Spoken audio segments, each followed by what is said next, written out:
everyone. I'm Mary Ablaza Ramos. You're watching Eagle News International Switzerland edition. Here are today's top stories. The United Nations raises $1.1 billion for Yemen. In the French presidential elections, a profile of the candidates and the final results. In lifestyle, a book fair in Geneva, Switzerland, and a trip to Germany and Spain. In sports news, Bayern Munich wins Bundesliga title for a record 5th time, and an update on Formula 1 Grand Prix in Russia.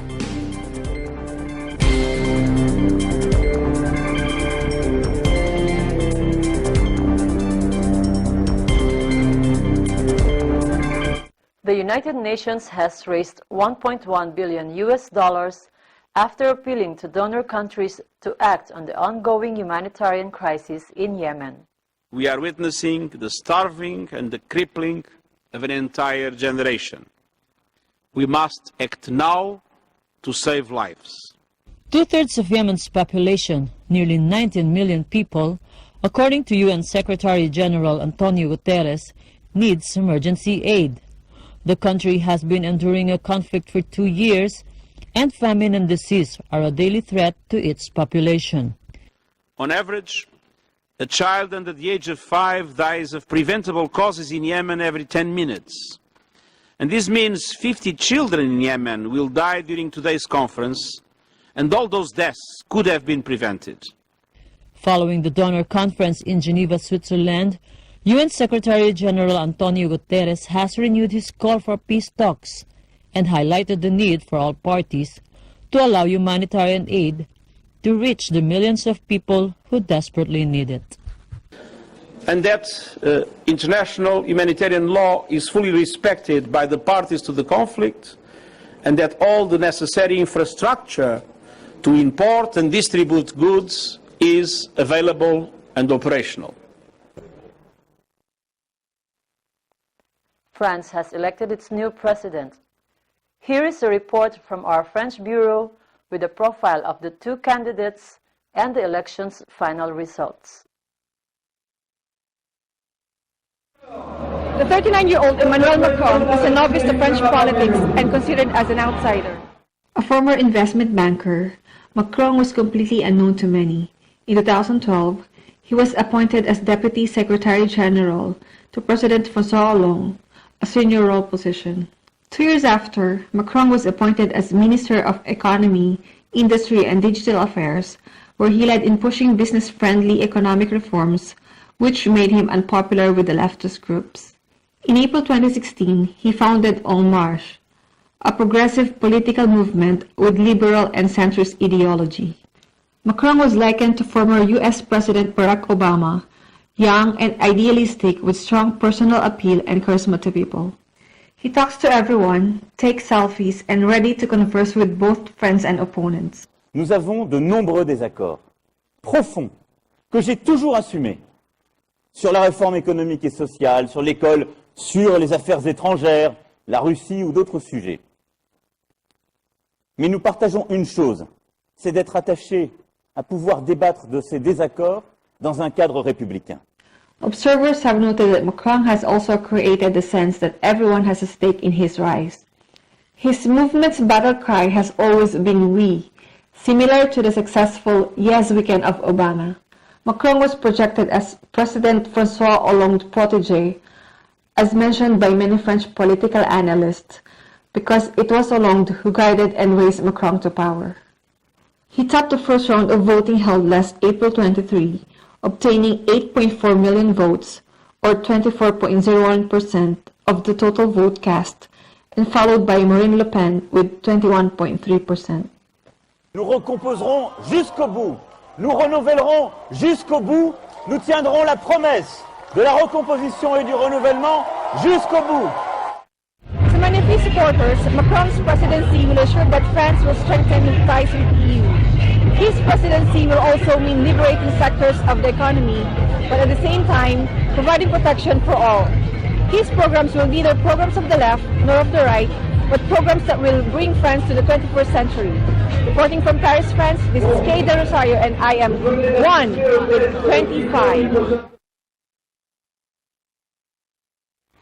Marine Le Pen is the first ever female presidential candidate who advanced the second round of French election.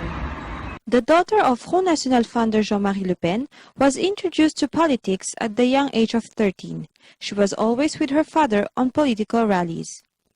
An attorney by profession, she was first elected in public office as regional representative of Nord-Pas-de-Calais, a region in northern France, in 1998.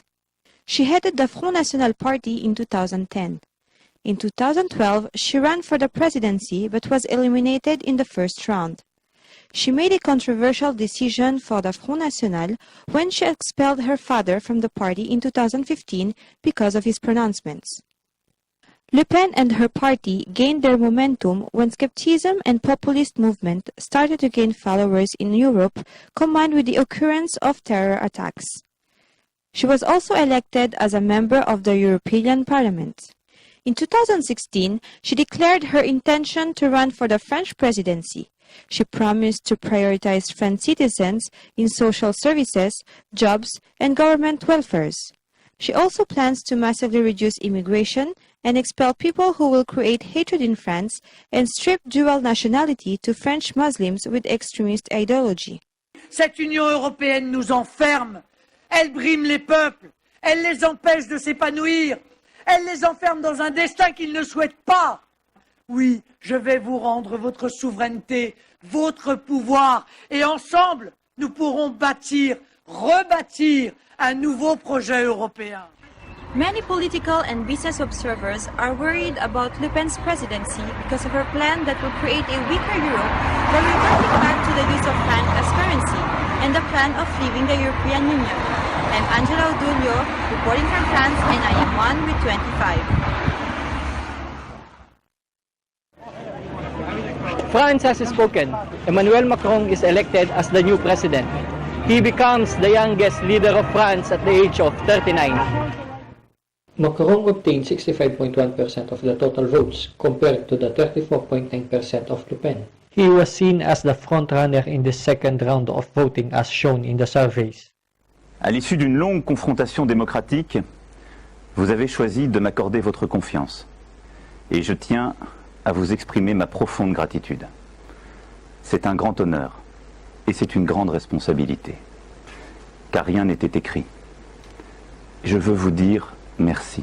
Business and political analysts see this win of Macron as a victory for Europe because of his pro-Europe stance. Je défendrai l'Europe, la communauté de destin que se sont donnés les peuples de notre continent. C'est notre civilisation qui est en jeu, notre manière de vivre, d'être libre, de porter nos valeurs, nos entreprises communes et nos espoirs. It was an election full of skepticism and cynicism.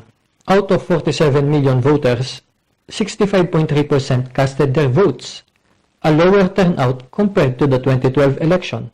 Je trouve la population n'est pas typée, c'est vraiment des gens très divers, de toutes les couleurs, de tous les âges, et c'est très représentatif de ce qu'est la France en fait. Many political analysts says that the one-on-one debate between the two candidates move in favor of Macron to win the undecided votes. And Macron showed to the French people his readiness to lead France. Reporting from Paris, France, this is Reynan Del Rosario, and I am one with 25. I'm Christine Benedicto, bringing you lifestyle stories from continental Europe. In Lifestyle Today, a book fair in Geneva, Switzerland, a glimpse of a town of royal castles in Germany, and a trip to the city of Avila in Spain. For reading enthusiasts out there, let's hear from Eliza Salvador for a tour of a book fair in Geneva, Switzerland.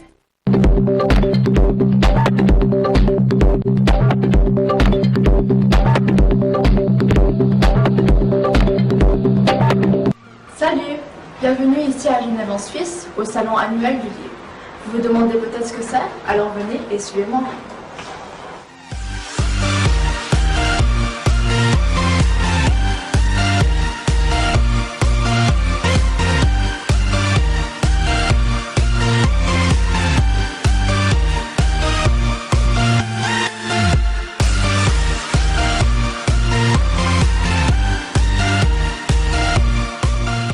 Le Salon du Livre est une manifestation consacrée aux livres et à l'écrit créée en 1987. Sous le même toit, pendant 5 jours, se côtoient des lecteurs, écrivains, éditeurs, libraires et les médias. C'est l'un des plus grands salons francophones du monde. Cette année, l'hôte d'honneur est le Canada avec ses 1500 titres de tout genre. Le salon est structuré en univers thématiques comprenant chacun une librairie et une scène sur laquelle sont organisés des débats, des rencontres avec les auteurs et des séances de dédicaces. 1000 personnalités littéraires et de la presse ont fait le déplacement à Palexpo cette année.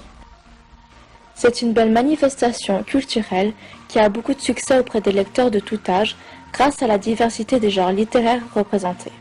Chaque printemps, on voit la salle de Palexpo se remplir de 100 000 visiteurs. Alors pour les fans des livres et ceux qui adorent passer leur temps à lire et à bouquiner, vous savez où aller lors de votre visite à Genève en Suisse. C'était Alex Salvador, vous regardez Digital Nest et je suis une avec 26. Thanks for that, Eliza. Let's now take a trip to the Bavarian region of Germany to see some of its royal castles. Here's Yvonne Thomas. Hello everyone, I'm Yvonne Thomas and I am now in Schwangau, Germany. Join me today as we explore the village of royal castles. Schwangau is a small village in the beautiful countryside of eastern Allgäu in the region of Bavaria in Germany. This region is noted for its spectacular scenery, the mountains and charming lakes. If you have the time to explore more of the area's natural beauty, you might consider hiking around a bit. As this place is called the Village of Royal Castles, you will find one of the most famous castles called Schloss Hohenschwangau, a magnificent castle of King Ludwig II of Bavaria. This custard yellow castle can be found on the western side of Hohenschwangau village.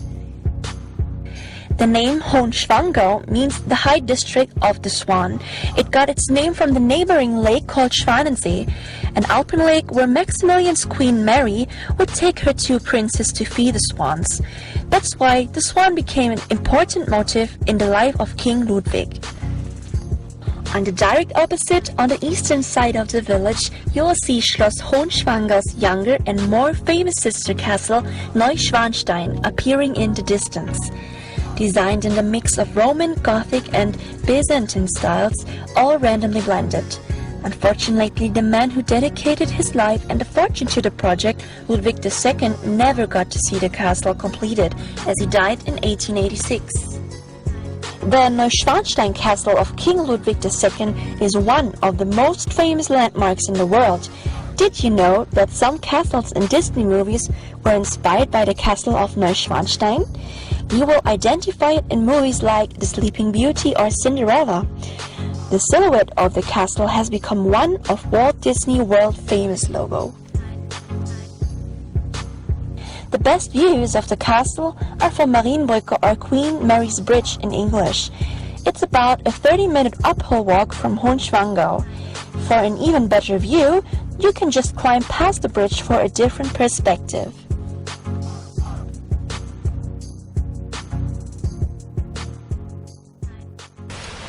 I hope you enjoyed our little tour here in Schwangau, Germany today, and that you will visit this place someday to create your own little fairy tale. I am Yvonne Thomas, and I am 1 with 25. Thank you, Yvonne. Let's see more of Europe, and this time go to Spain with Catherine Ferrer, featuring a beautiful medieval city. Hi everyone, I am Catherine Ferrer, Eagle News correspondent of Madrid, Spain, and today we are here in Avila.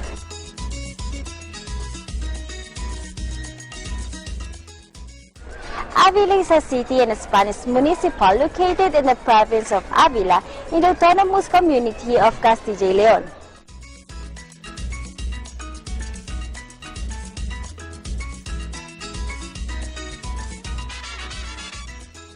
It is approximately 58,000 in population, and its citizens are called Avilenses or Aviles.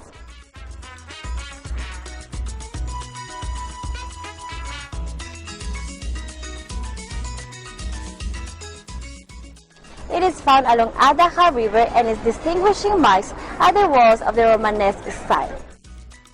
From Avila, Spain, I am Catherine Ferrer and I am 1 with 25. Thank you, Catherine. Join us again next time for more lifestyle stories from continental Europe. I'm Christine Benedicto and I am 1 with 25.